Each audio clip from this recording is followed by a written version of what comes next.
Welcome to Wednesday Night Live. That's what the sign says up there. My friend Tom Dienhart, a colleague at goldenblack.com. We look forward to any questions that you'd like to ask us, and if you don't, we'll just ask them to ourselves. We've gotten a few questions last week, and we appreciate it. This is Acre Pros Wednesday Night Live. I want to thank Kyle Spray and company. When it comes to land sales, as Tom Dienhart knows, it pays to have experts in your corner. Acre Pro Midwest Farm Group are your local farmland specialists with decades of experience in Indiana agriculture. No one knows the market better. Whether you're doing a 1031 exchange or simply buying and selling farmland, your local Acre Pro agent will walk the land with you and ensure the deal is done right. You can call Kyle and his group at 765-775-6502. You can find Kyle on the sidelines. He is the one that's writing down. I think he works with Trent Johnson, our good friend there, and Kyle's job is he has to write down, I think, possession or something. So in case the clock all goes to nothing, they have a backup plan. And nobody better than Kyle to do that. Very capable guy, and the guy that pays attention to detail. I don't know if Tom, if I'd be very good at that if I had to do it. But in all seriousness, it is another homecoming in Ross H. Stadium. We'll talk about some of Purdue's challenges, of which are many, and Tom has documented them well here in the last couple of weeks. Some Purdue fans can't even keep their eyes open when watching these games right now because it's been tough, no question. But homecoming, maybe hope springs eternal. I don't know. Nebraska comes in with a hot shot quarterback and a good one. He's not just a hot shot. He at least the games I've seen, he's talented.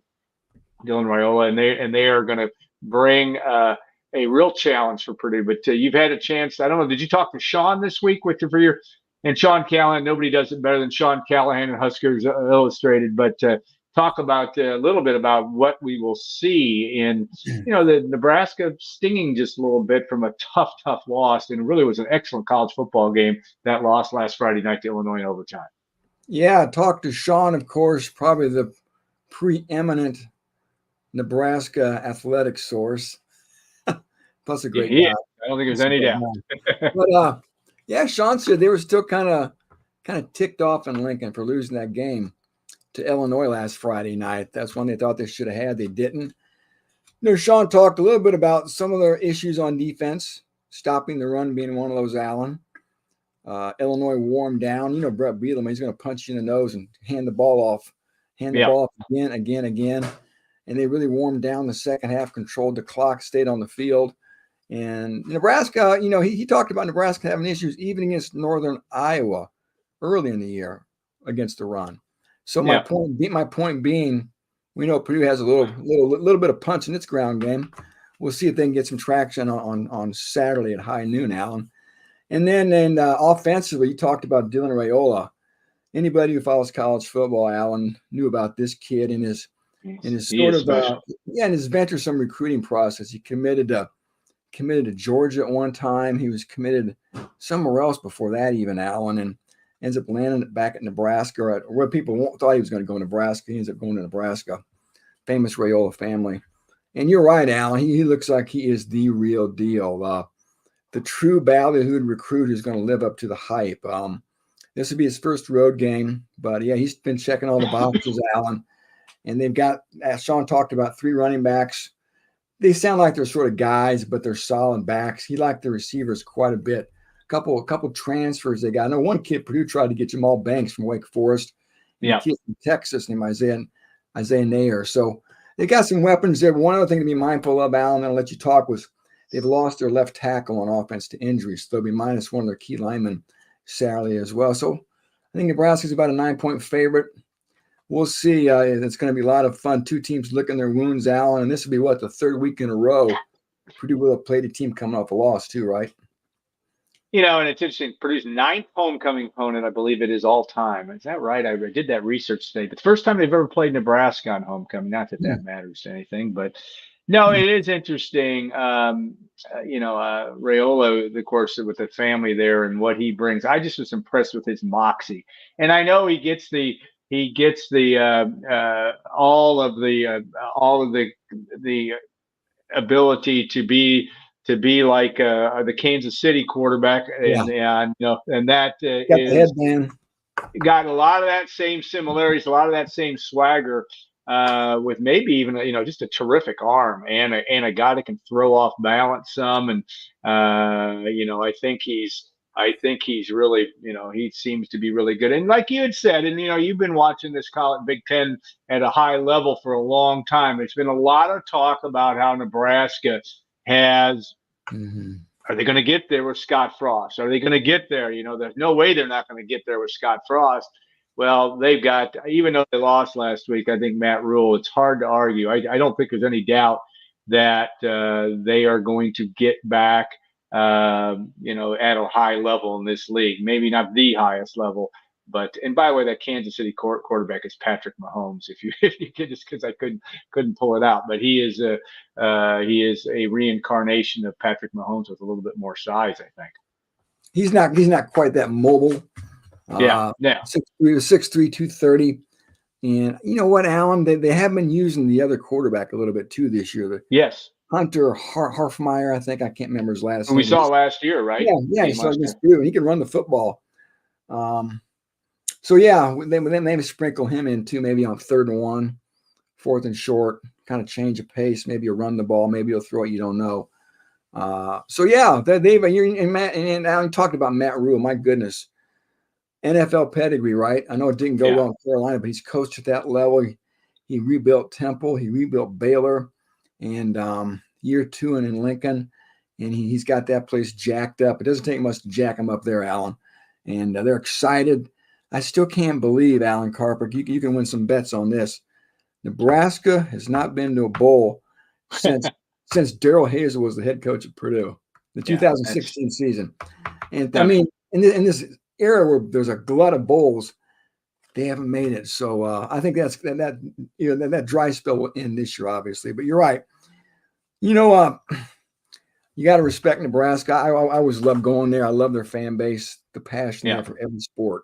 It's awesome, man. Alan, you go play football at Nebraska, and you are revered. You are a star. You're not paying for any meals there. Yeah.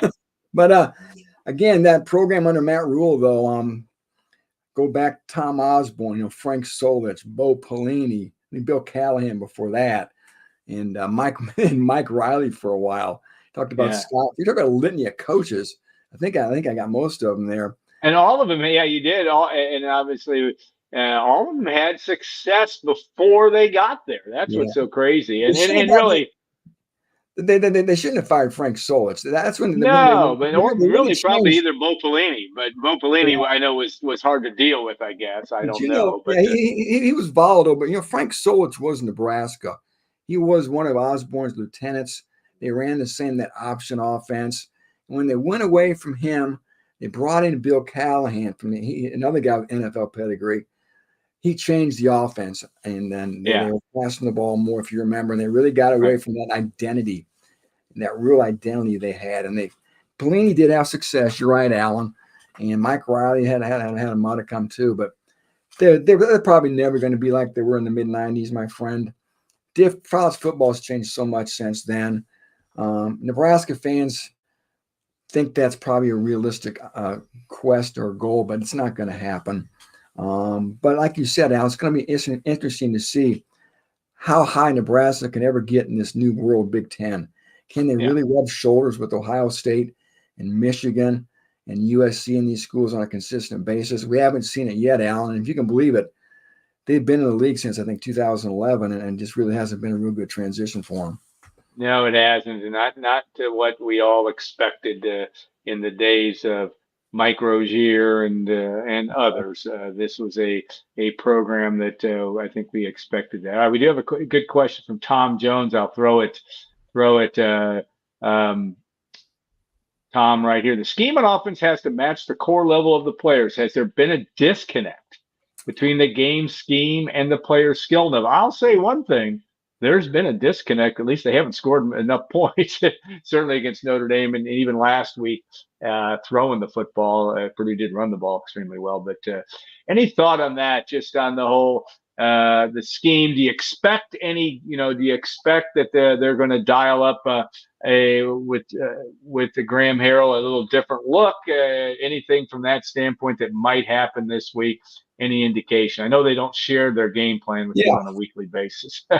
I think I was talking to some people kind of close to the program, texting with them this week. If they think that the offense needs to continue to evolve, and it hasn't really evolved here, and they need to show different looks, Alan. They need to have motions.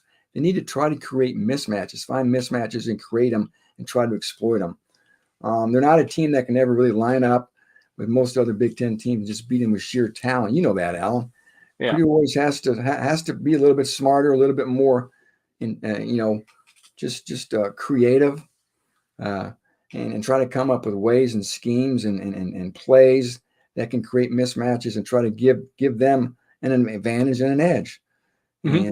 And they need to go into games with a solid game plan.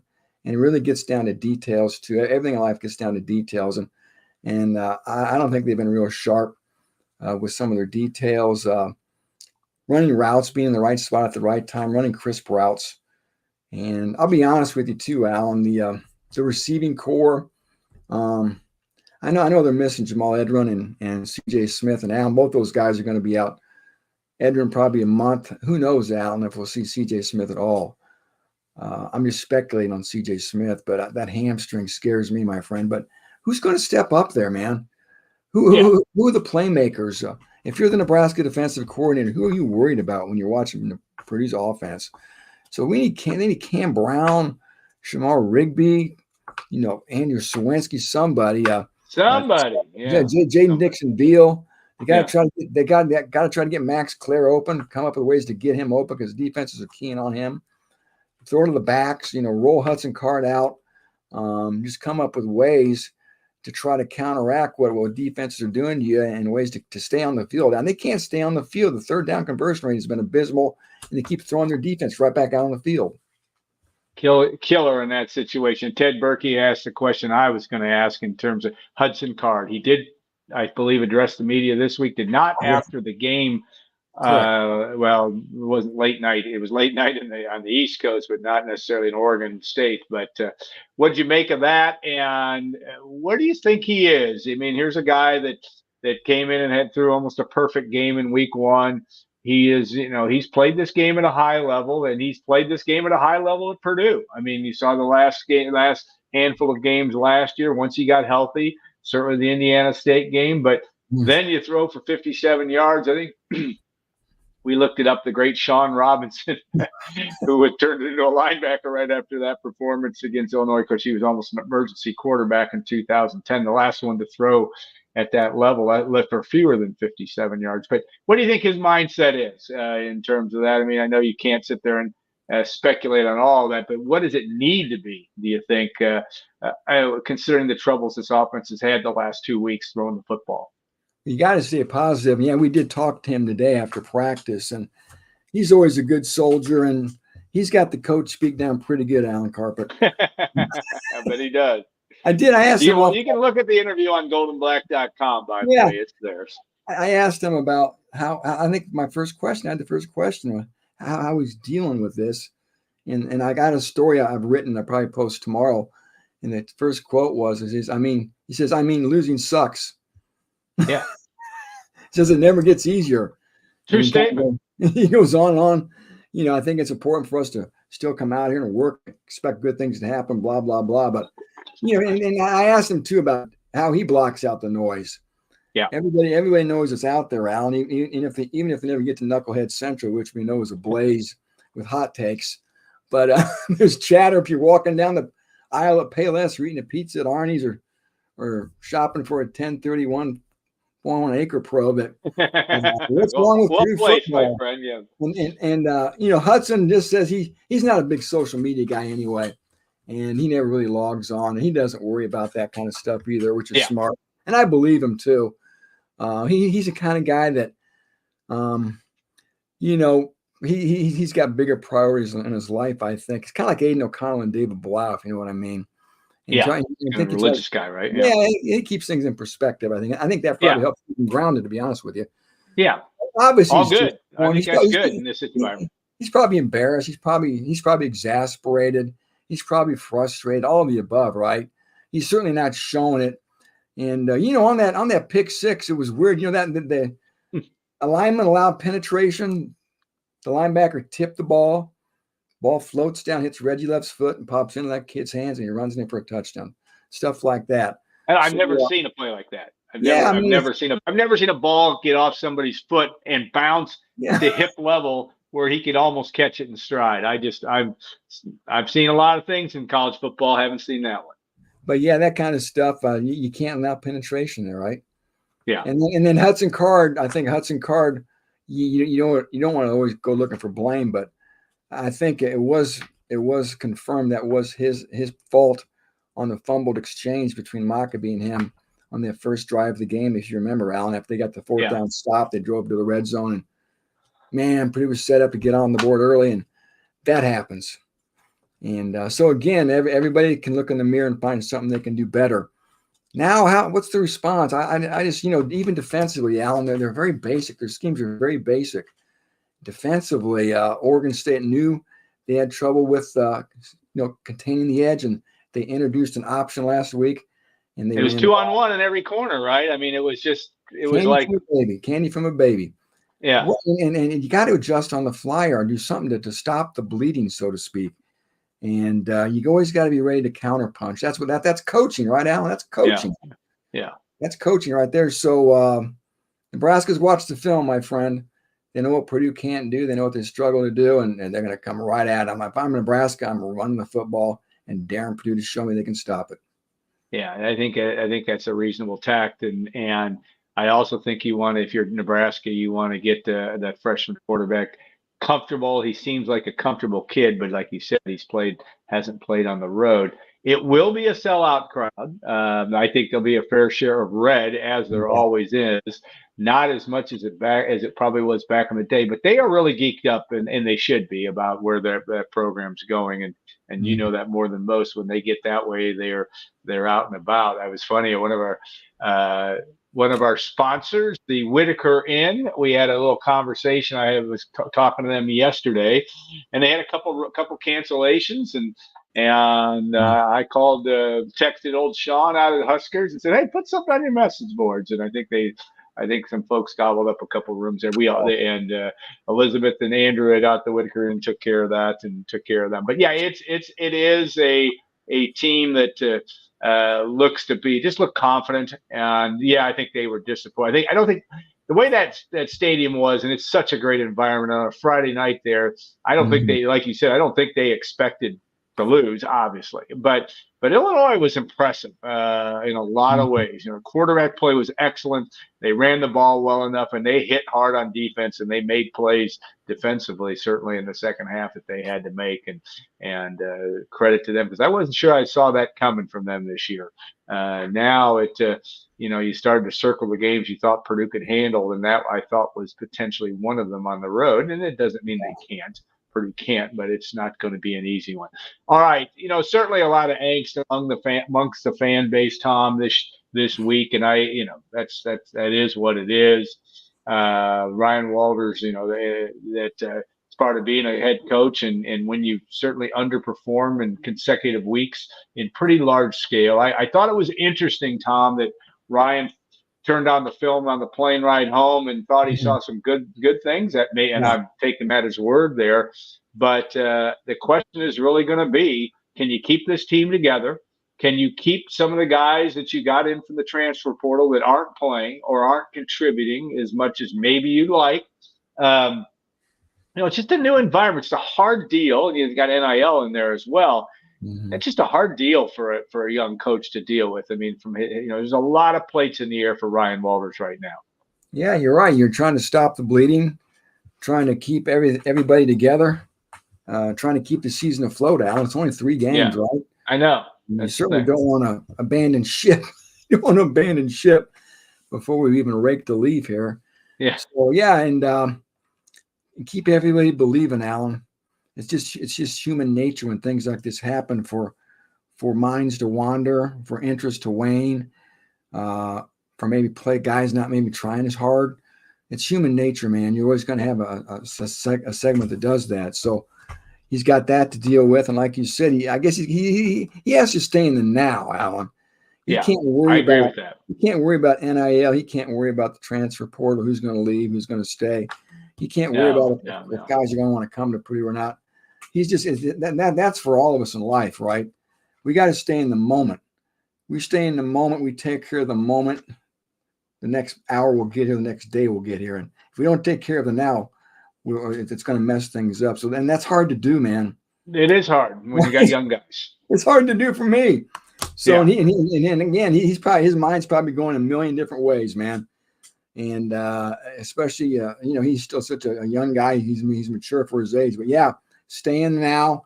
Keep everybody positive.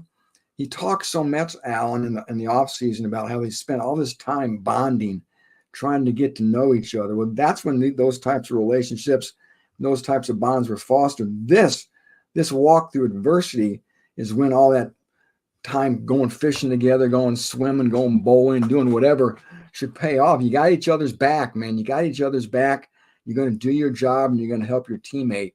And that's what you got to have. And that's what he's got to hope is going to get him through this tough spot because, Alan, as you know, man, I haven't seen Purdue in many more tough spots than it is in right now. Yeah, and shutting out the noise, I thought that was interesting. You wrote about the fact that he blocks it out. He's got to really do that. And yes, you do always have that renegade friend that chooses. I thought that was awesome. I mean, we all have those, the people that text us out of the blue. The wise guys. And I'm sure Ryan's got the same thing, and maybe not as sympathetic as he would like them to be. And I think that's got to be frustrating not frustrating. That's just the way of life. And it is going to be a huge test. I do think they're in a tough spot because I think it's unfair. No one's given them a chance this weekend. I really believe that. I don't know if the line's changed much, and I'm having a hard time giving them a real chance, to be honest. But I do think that they've got to forget. That doesn't matter what I think.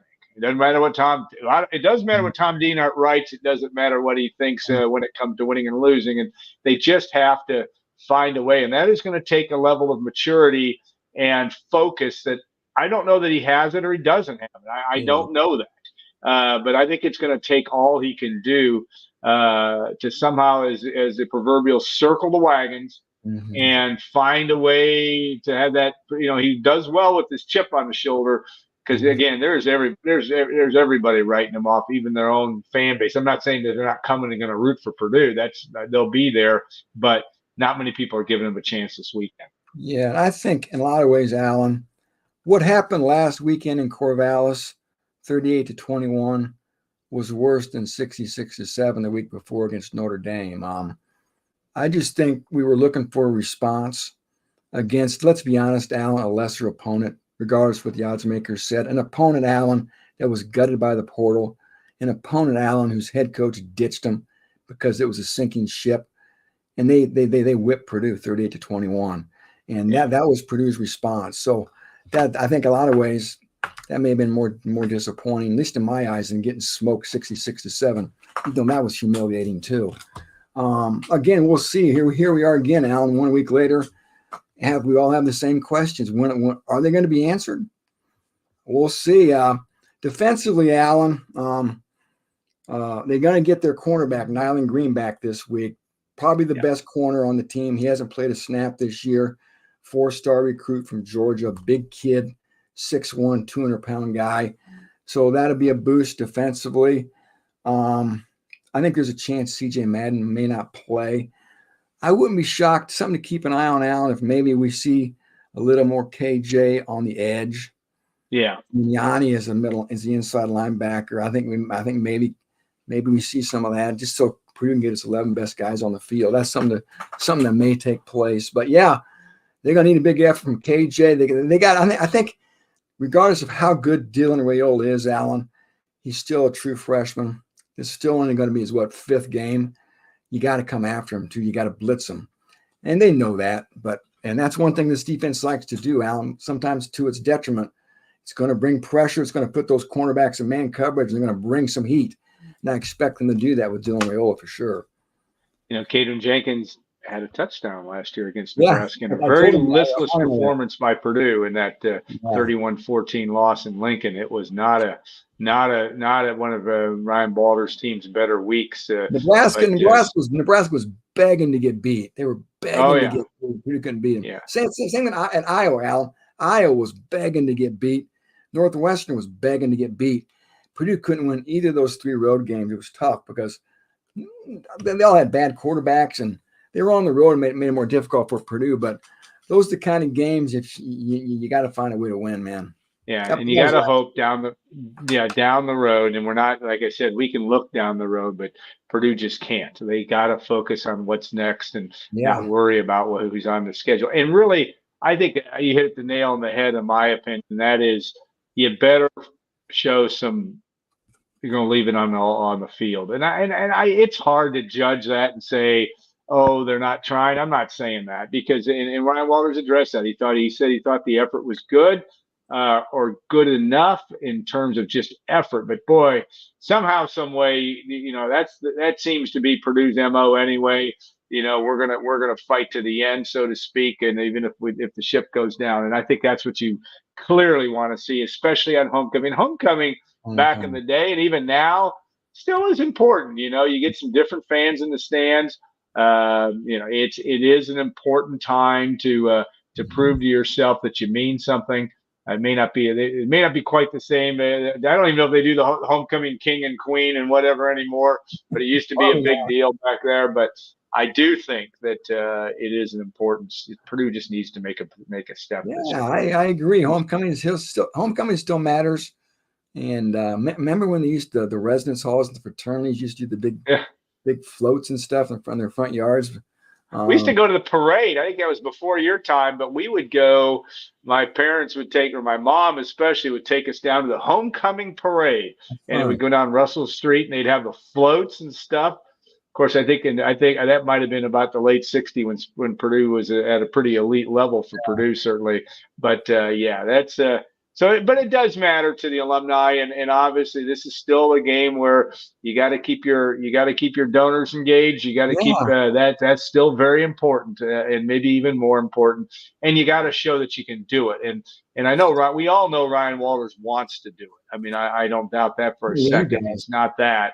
It's just that he's got to show he can, and that's not going to be easy. We knew when he took the job back in December of 2022 that this is not an easy gig. And especially now, and it got made even a lot more difficult since Ryan joined with the last 4 teams that jumped into this league, or the last 2, I should say. Just going to make it that tougher. So we'll see what happens. It's going to be fun to watch, and hopefully, if you're a Purdue fan, it will be a competitive game from 12 noon to 3:27 or whenever that game comes to an end. On Saturday afternoon, Purdue, Nebraska, and it'll be fun. Last word, any other great wisdom you want to shed on us before? Because we're going to have to talk about this game about 2 or 3 more times before we get to it. But anything for a Wednesday night that you want to bring to the table? It won't be quite as late a night as it was for you and Carmen. Oh, but what better way to spend it with Mike Carmen and Alan Karpick? It was good. I think it's a lot of fun. I hope people enjoy. I think that's a nice way to recap things. But yeah, Alan, it's funny. Despite the team struggles, I saw the email this week from the athletic department. The Northwestern game's almost sold out. Oregon's close to it. Penn State's close to it. So, I mean, they're buying tickets this year. It's a good schedule, Alan. There's some good opponents. Oh, what a great schedule! As good as it's been. What's going to happen next year? Again, I'm getting ahead of myself, right? And that's where we got to go back. You got to live week to week, I guess, and hope that you can get that turned around. Ryan Walters always mentions it. I know he's probably pandering to the crowd.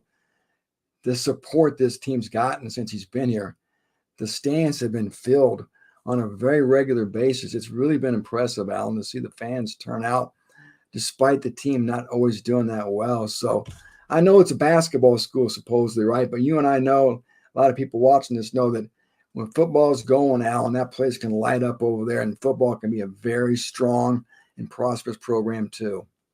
Yeah, and it's that chapter still to be written, and we'll see what happens for the rest of the 2024 season. All right, go have a little bit of dinner or something. I'm sure that that will be on the docket. We appreciate that you very much and all your Thank work. We're grateful for Kyle Spray and the good folks at acrepro.com. Visit acrepro.com or call Kyle Spray, better yet, 765-775-6502.